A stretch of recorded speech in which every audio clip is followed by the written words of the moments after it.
Unfortunately, in financial advising, some of the most important questions we deal with are also some of the most complicated. So I think it's the job of any great financial advisor to really be able to explain in a simple way to their clients how they should be thinking about the issue at hand in a way that they can incorporate in their own life and make the best decision for themselves. And probably one of the decisions that's the most complicated is, do you have enough to retire? Are you going to be able to live a comfortable life in retirement? What is that quote unquote number? How do you make that decision? And after 20 years of being a financial advisor and helping hundreds of families, over the years, I've kind of honed that message. I now have a way of explaining it that I think really simplifies things. And it's called a framework, and I use what I call a 2x2 grid or 4 quadrants to simplify a lot of the complication in retirement planning. Probably the most powerful framework that's been developed for retirement planning and helping people think about just high level, do they have enough money to retire? It was not developed by me, I wish it was. It was developed by a gentleman by the name of William Bengen in 1995, and it's the famous 4% rule. But today I'm going to share with you one of my frameworks for thinking about retirement and whether you have enough, and I call it Azul's 4 quadrants. So I'm in a beautiful location here today. Let's go for a walk and I'll tell you a little bit more about Azul's 4 quadrants. When I went to business school, my undergrad was in engineering, so I did not have a lot of business experience. I did have experience at a big Fortune 500 company in helping to run the unit that I was in. But I didn't have the general business background that a lot of my business school classmates had. And one of the first classes you take in business school is a class on strategy and how to think about strategies for companies. How do you help companies improve? And one of the core tools that you use anytime you're dealing with something complicated like that, this is what I was taught in business school, and it's proven very true in my life, is you set up what's called a 2x2 grid. Right? You have an x-axis, the horizontal axis, and you have 2 factors that you're looking at, and then you have a y-axis, which is vertical. And the idea is, you're kind of comparing what happens when these 2 important factors, when they interact, right? There's going to be 4 combinations. If you have 2 on the x-axis and 2 on the y-axis, there's going to be 4 quadrants. And so I want you to imagine the factors that I think really matter is how much income are you going to have in retirement, and then also whether you have debt or no debt. And so my 2 quadrants, I want you to visualize this.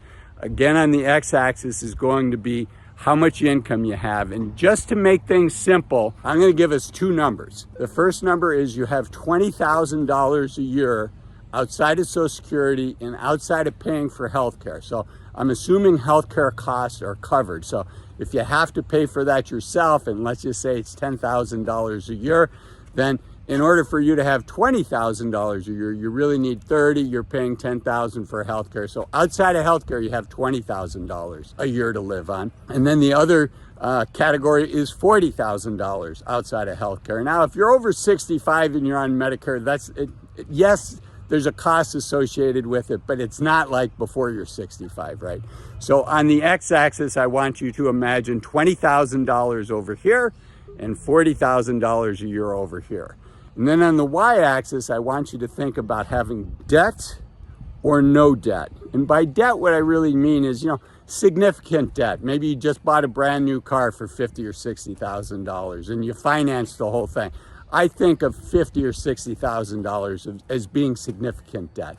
If you have $1,000 balance you're carrying on your credit card, get that paid off, but I don't think of it as significant debt. So you have significant, and mortgages are what most people have in the significant debt category. Now, if you're down to, the last 12 months of payments, it's not that significant. Maybe you think of yourself as no debt, or you think of yourself in 12 months. So again, debt and no debt, $40,000 a year after healthcare costs and $20,000 a year. Now, obviously where we want to be is in this upper right-hand quadrant where we have $40,000 or more, I should say $40,000 or more.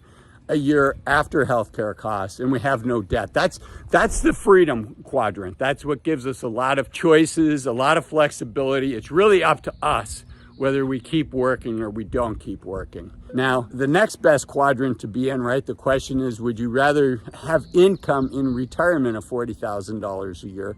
Would you rather have that with some debt, right? That's the next quadrant down. Or would you rather go next door? Would you rather go across over here where you'd have $20,000 a year, but no debt? And so you can really see the impact.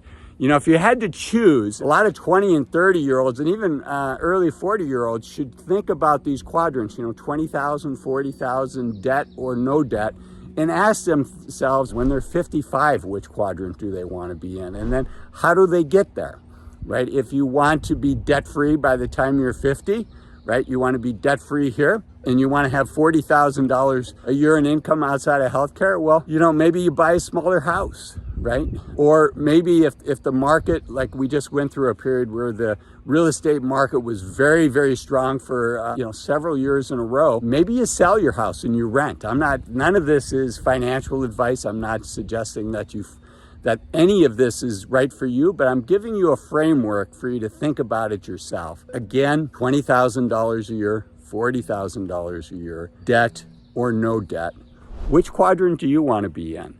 And then, you know, if you're still in your 40s or early 50s, work towards making that happen. You know, one of the reasons that people like real estate is because of the income, right? Maybe that's going to help you in this quadrant down here, but it's going to hurt you because it's going to give you debt, right? So you make these trade-offs. And for me, this isn't the right answer for everybody, right? But for me, I like dividend-paying stocks, and I like having my mortgage paid off and making the trade-offs to make that happen, including, you know, during the COVID, when real estate prices, I live in a ski town, a lot of people moved into my ski town, and the prices of houses went up. And I told my wife, actually, you know, we lived in a house that was a little challenging to sell. It was a larger house. It was about 5,000 square feet, but it was on a small lot. It was the biggest house on the smallest lot in our neighborhood. And the other thing is it had a basement apartment. And, you know, a lot of people did not want a basement apartment. They were okay if there was like a, you know,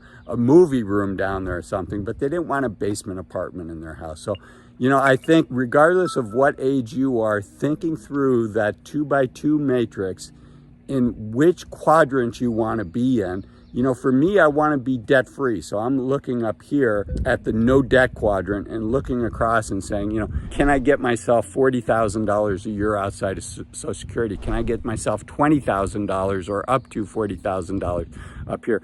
I'd rather be in that upper left-hand quadrant than down below with debt. But that's me. It's not the right answer for everybody. And if you enjoyed today's video, I know you're going to enjoy this video up here.